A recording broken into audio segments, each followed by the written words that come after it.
All right, guys, welcome back. This is our week 6, and we are moving right along. Again, just like I said in the last Zoom meeting that we have, I'm going to just be sending these out each week to you so that you don't have to worry about being here at a certain time. I wasn't really getting a whole lot of questions in class, so what I'm hoping is if I send you this video, if you have questions, you can talk to me face to face via Zoom during our regular class period on Mondays. So during the noon hour on Mondays, for those of you who are in my virtual class, that's when we would normally have a virtual conference. And if you would like, I will be in my office. I'll have the link in my faculty tab on our Blackboard page, and you can just click there to see if I'm in my office, and I'd be happy to talk. Most days I will be in my office at that time. If for some reason you're in the waiting room for a little while, it's possible that I'm talking to somebody else. So just please be patient. Today we're going to be moving into the next major section of American literature. And so I'm going to kind of go over what Romanticism is all about, how it applies to our author. I'm going to talk a little bit about Washington Irving, and then we'll talk a little bit about what you should be doing in this class, and we'll wrap it up. So today I want to talk a little bit about, just to review, up until this point, especially in the last couple of weeks, we've been talking about the Enlightenment. So Enlightenment values and the whole goal of Enlightenment, which of course, as a review, the Enlightenment thinkers influenced art, literature, all politics, philosophy. They were thinking about how to use reason and reason alone to basically find the sources of truth, to solve humanity's problems. And essentially they felt that through use of reason and by abandoning things like, emotion and spirituality and maybe basically the things of old folklore, even for some Enlightenment thinkers, religion itself, superstition, all of those things. By abandoning those things and embracing reason, we can come to a better world and a better understanding of what real truth is. So again, we used to find truth in other methods, but Enlightenment thinkers feel that reason and reason alone is basically the foundation of truth. And you'll see that in their elevation of the scientific method and their elevation of rationalism and natural law. So everything can pretty much be explained by reason. And if we follow this path, we're on to a better society, as evident in our founding fathers, the readings that we did earlier on with Jefferson and Franklin, Thomas Paine, and we can come to a better society and be better individuals as a result. They did also value individualism, objectivity, and the value of individualism is something you're going to see spill over into a lot of other philosophies. But this line of thinking, where reason and reason alone is essentially the major, the fundamental source of real truth. It only takes a little while before people start to say, hey, wait a minute, I'm not so sure I agree with this. And so we had a kind of of course, the Age of Enlightenment lasted quite some time, but eventually we had people who were really questioning this. And then the next major school of philosophy that'll affect literature, poetry, any kind of prose, art, philosophy, politics, all these things, was Romanticism. Now, Romanticism sounds like, when we think about being romantic, we think about, love stories, things like that. And that's not what we're talking about when we talk about Romanticism. When we talk about Romanticism, we're really thinking about a new way of thinking that was a reaction to the way of thinking that we find in the Enlightenment. Now, Romanticism, like I said, it affected everything from art to literature to philosophy to political philosophy and all these things. And essentially what these new thinkers were thinking about, and of course our reading of Washington Irving that we did last week, he was one of the first romantic writers in the United States. He brought some of that with us. What romantics did, they elevated the emotions. They said, yeah, that's great, all this, rationalism and all that Enlightenment stuff, but you've forgotten about the real truth that we know in a very fundamental way, which is the emotions. It's a visceral experience, and there's something true about that. And you'll see romantic writers especially focus on some of the most visceral emotions, not just the pleasant ones. Now, sometimes they do illuminate, what they call sublimity, or is that which is sublime. But also you're going to see romantic writers, and we're going to read quite a bit of the romantics when it comes to the American literature. They'll have horror stories, and of course fear, and that very real sensation of fear is something, of course, we saw in our reading for last week of Washington Irving's, The Legend of Sleepy Hollow. And what's interesting, we also see an elevation of, when it comes to Romanticism, we also see an elevation of things like folklore, which is something that we did not see in the Age of Enlightenment. So folklore, and anything that is ancient. Okay, things that are ancient, there's some kind of a value to that, to the Romantics.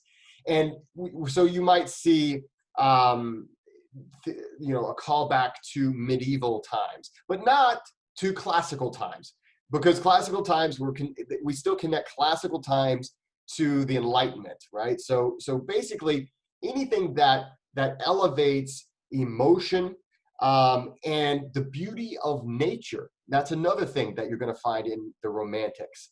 So the beauty of nature. Now, what's interesting, and we don't really think about it much in the modern world today, is that nature, for the vast majority of history, of human history, was a dangerous place. If you found yourself in nature, then you were finding yourself in a dangerous place. Not only because of, lions and tigers and bears, but also because there might be goblins and spirits and all kinds of evil lurking in the forest, lurking in nature. And so for a large amount of time, we saw nature as this dangerous place. And just think about maybe some Aesop's fables that you might have heard, or some of the older folklore that you might be familiar with, especially when it comes to European folklore. A lot of it is, okay, where do the bad things happen? Where do weird and mystical things happen? Well, it's out in nature. It's out there. Now, I'm going to say this. The interesting thing about the Romantics is that you're going to still see that. So they bring this back to light. Whereas now the Enlightenment thinkers, they were saying, basically they were trying to basically say there's nothing to be afraid of. We can rationalize everything. However, people were still very afraid. I mean, it's still, everything spills over. But when it comes to Romanticism, you're going to see both the sheer terror that is nature, and also the absolute beauty and power that is nature. You're going to start seeing people, especially in the United States, or in the building of the United States, right? This new country, we have an enormous amount of nature. That's the number one resource in the Americas is nature, because we don't have all this industrialism and things that we had back in Europe. Now, industrialism is a product of the Enlightenment, and industrialism is, the Industrial Revolution is something that we're going to see happening as well. And the Romantics have a lot of questions about this Industrial Revolution. Is it bringing a person into a state of being that is not a natural state of being? Are you just a machine on a line now? What is your value? So we also see with the Romantics also, just like in the Enlightenment, we see even more emphasis on the value of an individual, individualism. We see the idea of building yourself. Who are you? And basically this whole idea um, um, of getting to know yourself in a true level, not just with your intellect, but also your emotions. So always think about this: emotion, nature, a pushback to thinking maybe we can find truth through emotions and through our intuition, and it's not just through the scientific method. It's not just through rational thinking. There's more ways to find truth. You're also going to see people who are concerned about our relationship, the Americans' relationship with the Native Americans. You're going to start seeing people who are concerned about Americans' relationship with the environment. Yes, even as early as the 1800s, we have people who are concerned about, wait a minute, are we just completely ruining the environment? What are we doing to this new pristine place that we find ourselves in? So you start seeing this.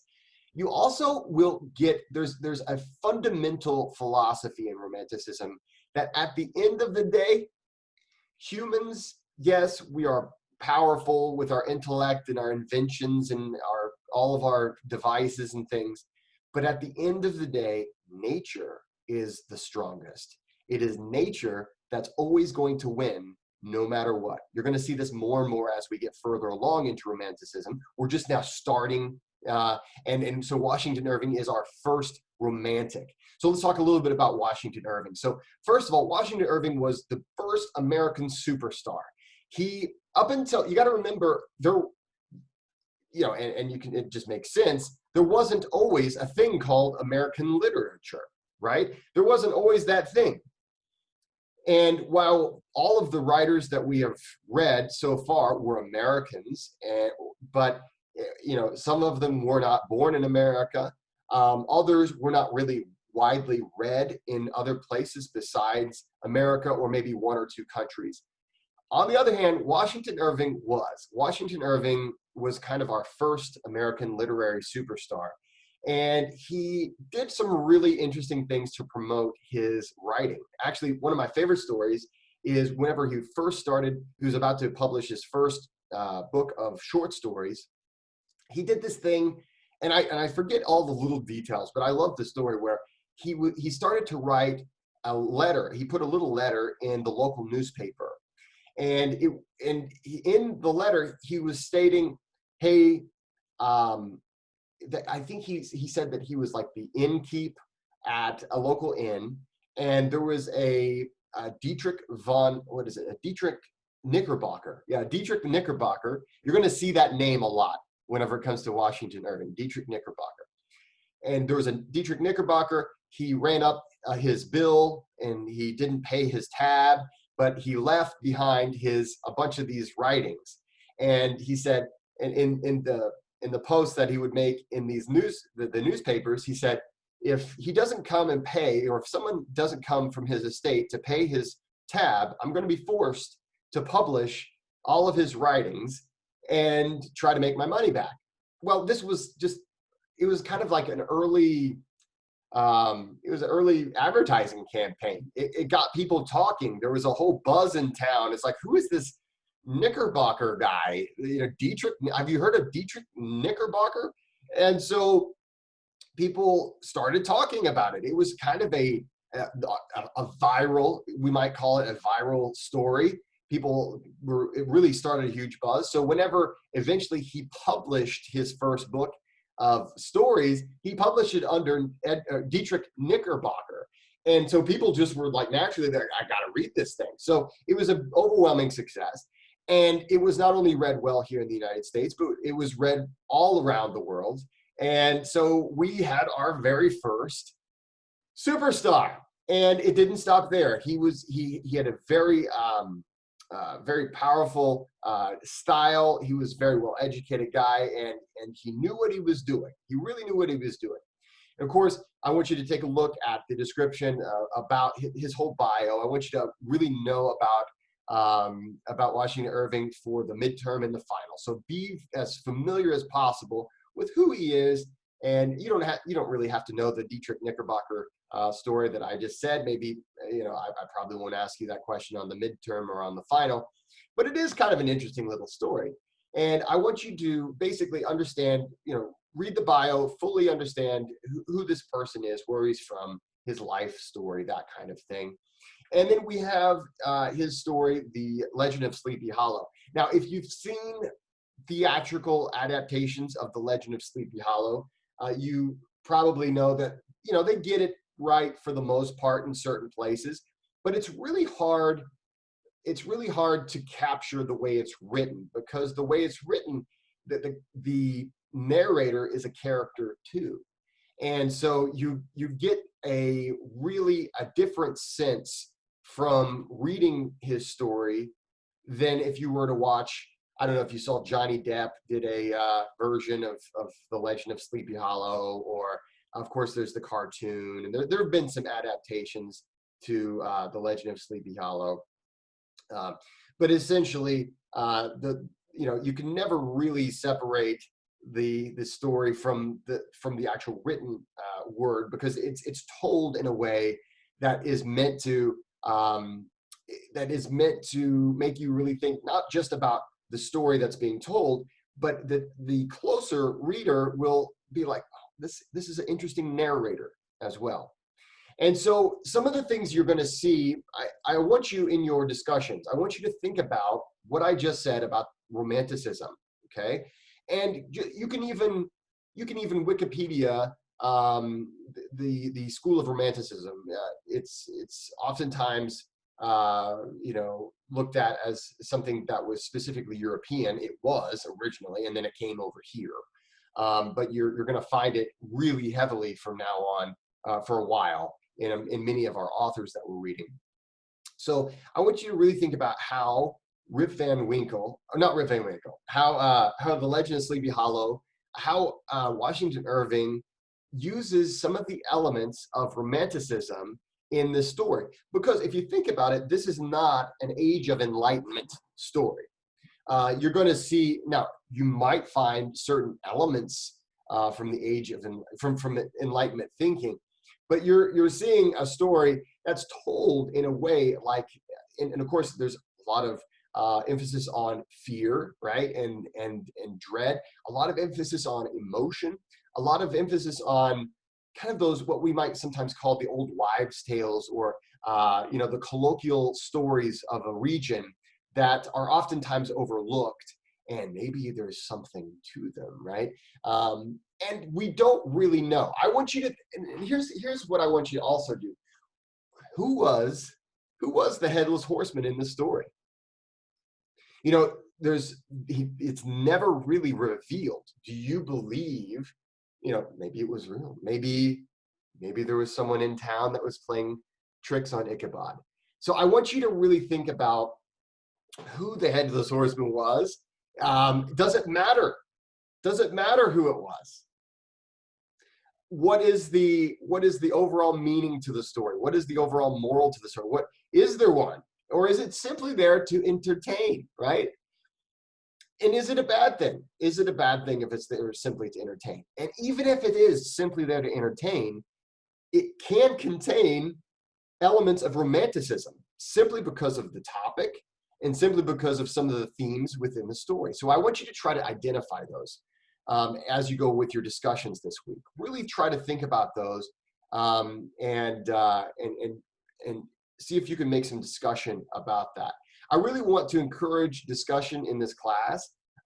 I've really tried to avoid forcing people to talk on camera or anything like that. Normally, this is a class, I just love this class whenever we can do it face-to-face. We have great conversations, but it is sort of awkward and difficult. I get that, to do this via Zoom. So we're doing the best we can, and I really want you to try to have some fun with those discussions. So, okay, so let's take a quick look before this video gets very long. Let's take a quick look at, let's see here, where is that?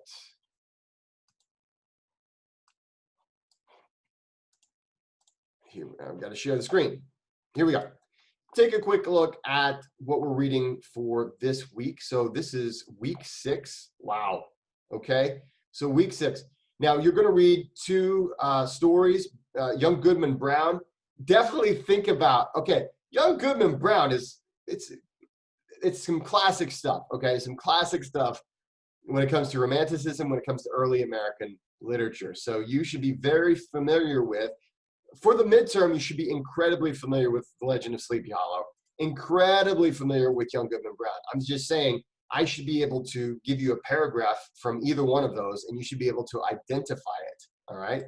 And then also from the pioneers, okay? So James Fenimore Cooper was an amazing author, very well-known author, and so I want you to read this, just a small excerpt from The Slaughter of the Pigeons. Let me just make sure that page number is correct. We are in book number 2 right now. Let's see here. This is book number 1. Where's my book number 2? There we are. So page 72. Yeah. So The Slaughter of the Pigeons. Make sure to read that in its entirety. And it is somewhat long.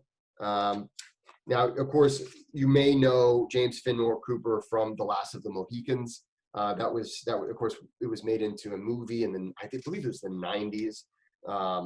But we also have a version of that here. Well, the original version. I don't know if we have the entire thing here, but we have that in our textbook as well. No, not the entire thing.